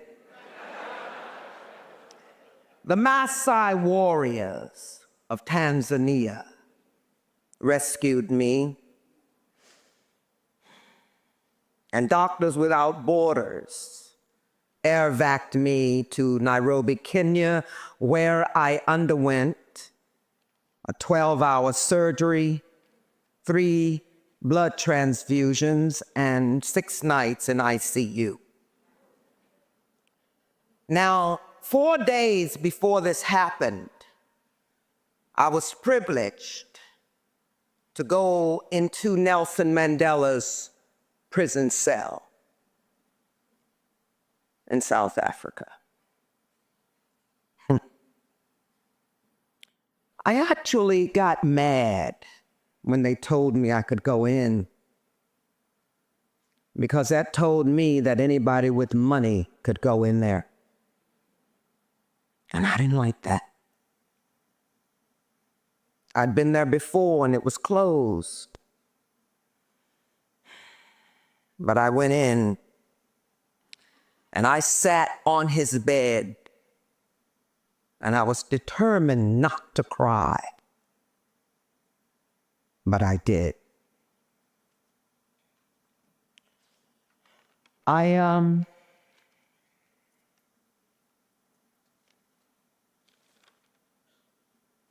My prayer to him was, Mr. Mandela,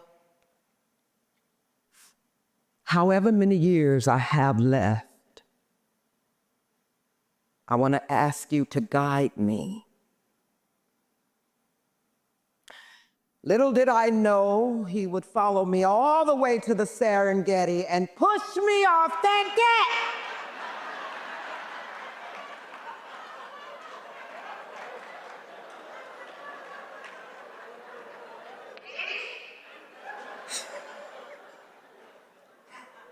Oh my God. During my recovery, while lying in that bed, not being able to walk for 9 months, forced me to become an observer of life, a human being opposed to a human doing. I came to understand that it was now me who had been in the lion's den. And ladies and gentlemen, when you've had a lion roar in your ear, the message becomes very clear.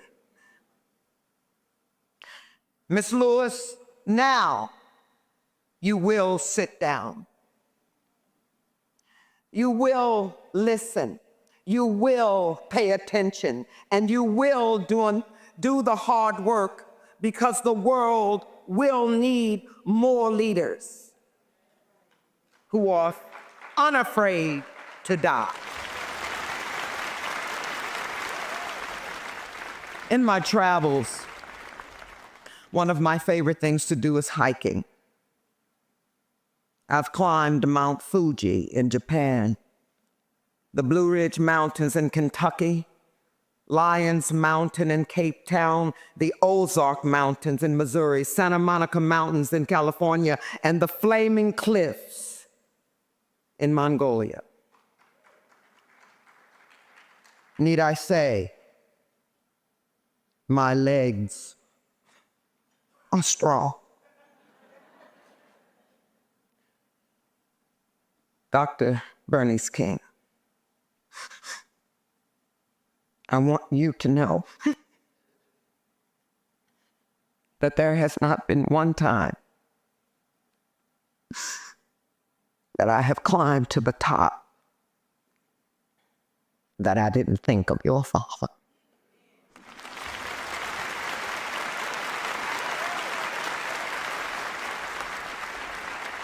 And said the words out loud. Here am I. Send me. I'll go. You see, I've known since I was a little girl I had something great to do. Show business has only been the platform for what it is I have to do with the rest of my life.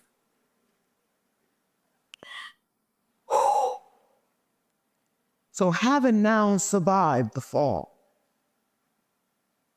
I know deep in my soul I have but only one mission. And that is to do my very best to honor God even more than I have in all things. So I had to ask myself, could I say this next sentence? And when I did, I said, yes, you can. So in the words of the great Dr. Martin Luther King, I too have been to the mountaintop. I've looked over and I've seen the promised land. Ladies and gentlemen, hear me well tonight. There is a sinister storm on the horizon. I searched for that word.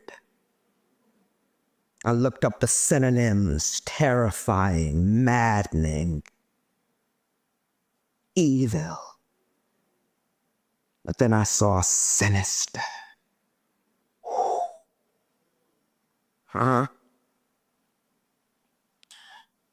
And with this sinister storm on the horizon. It is essential for us to unite and stand strong, because next up is Everest. And we will all need to be prepared to carve a new route all the way to the top and honor Dr. King. Thank you for this award. Thank you. Thank you so much.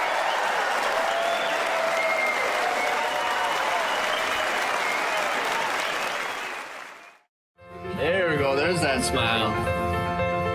At Ford Philanthropy, we work side by side with communities, putting our global weight behind local solutions, fueling the important work already being done. We start by going straight to the folks on the ground, the local leaders, the grassroots groups, the people who know best how to help those around them, meeting communities where they are, then partnering together to create sustainable change, real change, the kind that actually makes a difference in people's lives. Putting food on families' tables, opening up access to education and training, reaching communities directly with mobile health care, and helping rebuild neighborhoods when disasters strike. Making good on our word to move people forward and upward for more than 75 years. Because we don't just think it's possible to build a better world. We know it is. It's already happening. All around the globe, every day. We'll keep building it together, side by side. Okay, ladies and gentlemen, it's time for our next beloved community spotlight, featuring an extraordinary young innovator who has made a significant impact on the public health in our schools. I'll say again, the public health in our schools. This remarkable and talented teenager has spearheaded a cost-effective and a cost-efficient and effective method to improve the air quality in our public schools, ladies and gentlemen. Let's take a look. Talented inventor Eniola Shakumbi is providing a breath of fresh air for America's youth.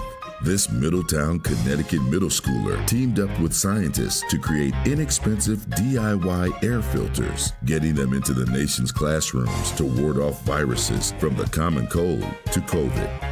What it does is that the air goes through all the sides and it comes out on the top, so it filters in and out. A lot of people, they don't realize sometimes that the only thing standing between them and getting sick is science. Like the air filters, air conditioning. If we're not investing in that, then we're not investing in kids' future. After presenting the high rate of effectiveness of their $60 filters to the EPA, Eniola played a pivotal role in securing $11.5 million from the state of Connecticut to advance her initiative through the University of Connecticut. Eniola Shakumbi, a clean air advocate whose initiative is garnering her much-deserved flowers. These young people are doing some amazing things. Now, Eniola Shakumbi is here with us tonight, and thanks to Eniola, we can all breathe a little easier. Eniola, your innovative efforts have set a new standard for healthier school environments. That is so awesome. That is so awesome. These young people, man, goodness gracious. Y'all give it up, man. You're definitely an inspiration to us all. Now, it's time for the King Center's highest honor, the beloved Community Salute to Greatness Humanitarian Award. This prestigious award is presented to an individual who epitomizes Dr. King's legacy of advancing humanity in the spirit of nonviolence. Here to honor this year's recipient, welcome back to the beloved community stage, Dr. Bernice A. King.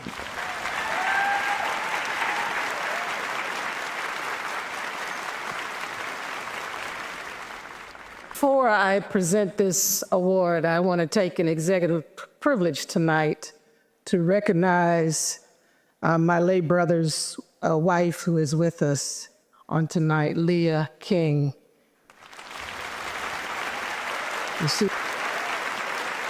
Love you, sister-in-law.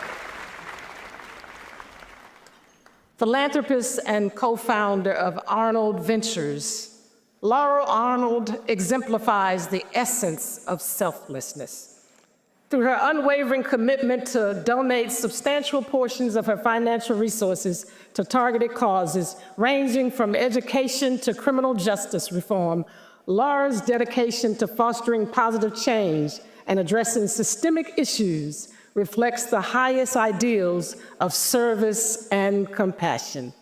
Let's take a look at this phenomenal work.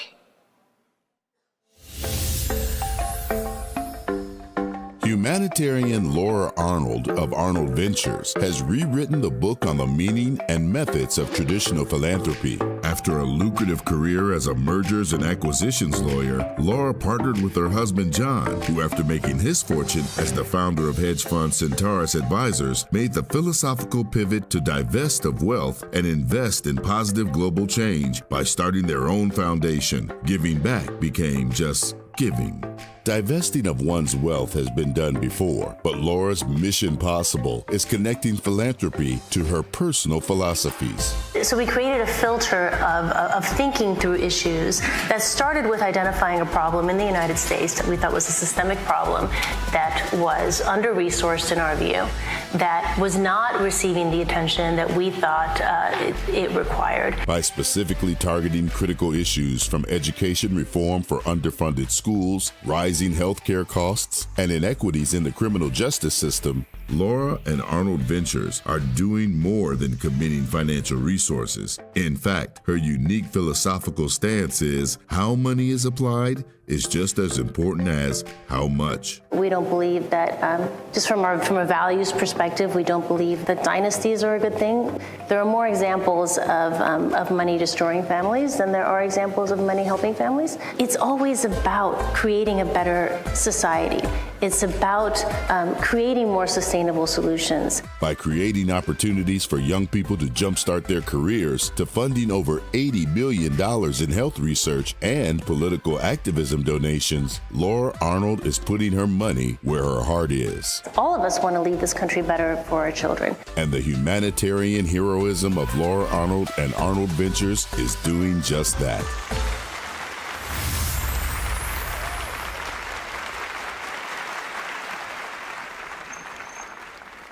Let's have a round of applause for this year's beloved community Salute to Greatness Humanitarian Award recipient, Laura Arnold.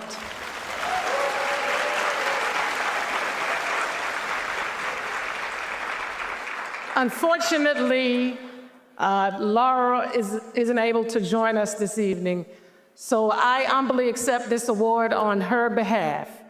However, she has graciously sent us a video message. Let's take a look. Good evening to everyone at the King Center. It's such an honor to be here, and I'm so sorry that I couldn't be with you in person. Thank you to Dr. Bernice King and the entire King family for the example that you set. It inspires all of us to lead with joy and conviction. From the bottom of my heart, thank you for this recognition. In the words of Dr. King, philanthropy is commendable, but it must not cause the philanthropist to overlook the circumstances of economic injustice that makes philanthropy necessary. Those words have always guided us at Arnold Ventures. We know that to address injustice, we must reform the broken systems that enable and even accelerate it. And that takes more than signing checks. It takes serious policy reform. Philanthropy plays a unique role in that it can tell the hard truths about what works, what doesn't, and bring together the unlikely coalitions across the political spectrum necessary to pass transformative, lasting policies. That's why we founded a philanthropy that supports research to understand the root causes of our nation's most pressing problems and evidence-based solutions to address them, filling gaps left by the public and private sectors. For criminal justice, that means partnering with leaders within and outside government to prevent and deter crime, to provide accountability in an effective and fair manner, to increase opportunities for rehabilitation and break the incarceration cycle. We've supported projects like the Real-Time Crime Index to give lawmakers the information they need to craft smart policies. And we've supported organizations like the Reform Alliance, which is working to ensure probation and parole laws function as a pathway to success, to education, to a job that offers good pay and purpose, and above all, to a second chance, instead of a pipeline back to prison. The work isn't easy, results aren't immediate, but we're committed to this work for the long haul because it's the only way to sustainable change, to lasting justice, and to true peace. As Dr. King said, true peace is not merely the absence of tension. It is the presence of justice. I will carry Dr. King's words with me as we continue the work of Arnold Ventures, whether in criminal justice or healthcare, education reform, democracy, or any of the fields in which we work, into this next year and well beyond. Thank you for this honor and for all that you do to contribute to peace and justice.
It is now time for our final award of the night, the Corporate Social Impact Award.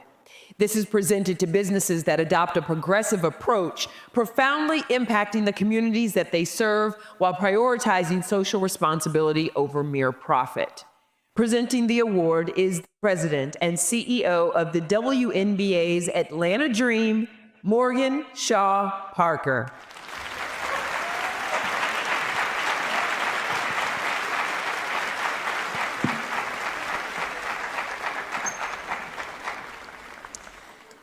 In a world where ethical dilemmas arise from everyday choices, Mars Incorporated is renowned as a beacon of responsible consumerism. The global food company is not only an industry leader in community compassion and sustainability, but also exemplifies the principle of giving back.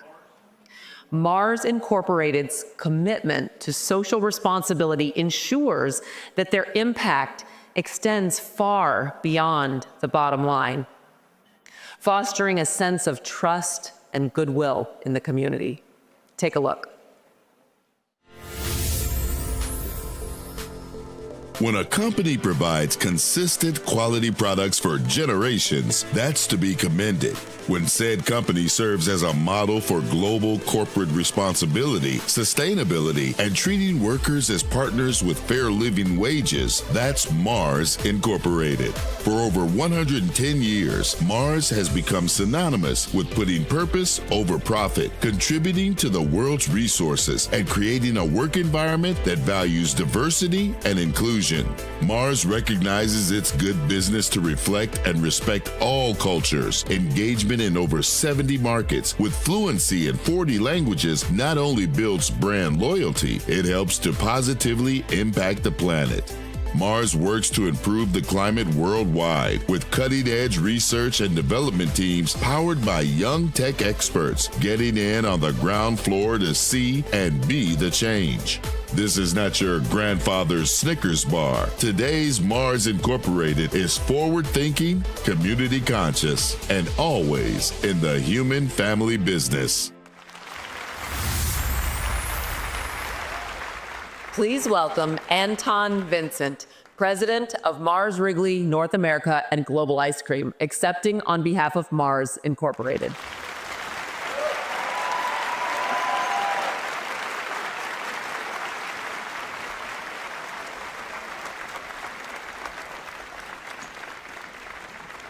Well, good evening. I bring you greetings from the Mars family and the 150,000 associates from around the world, where we collectively focus on one simple purpose. The world we want tomorrow starts with how we do business today. Thank you for this incredible honor.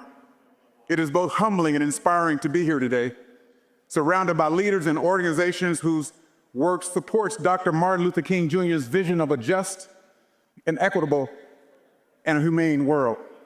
The Corporate Social Impact Award holds special meaning because as a family-owned company, we think in generations and not in quarters. This long-term vision empowers us to drive change that is both meaningful and sustainable, change that will impact not just our bottom line, but the world around us.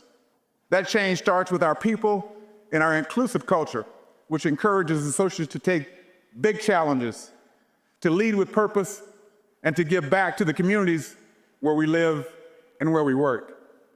We have a steadfast commitment to belonging for all, and that belief guides our efforts to shape a future with a healthier planet, a thriving people, and a more inclusive society. We are deeply grateful for this recognition. We also recognize it doesn't happen alone, but in partnership with great organizations like the King Center. Together, I challenge us all to continue building a better and more just world. There is no conflict between profit and purpose. Thank you once again for this honor.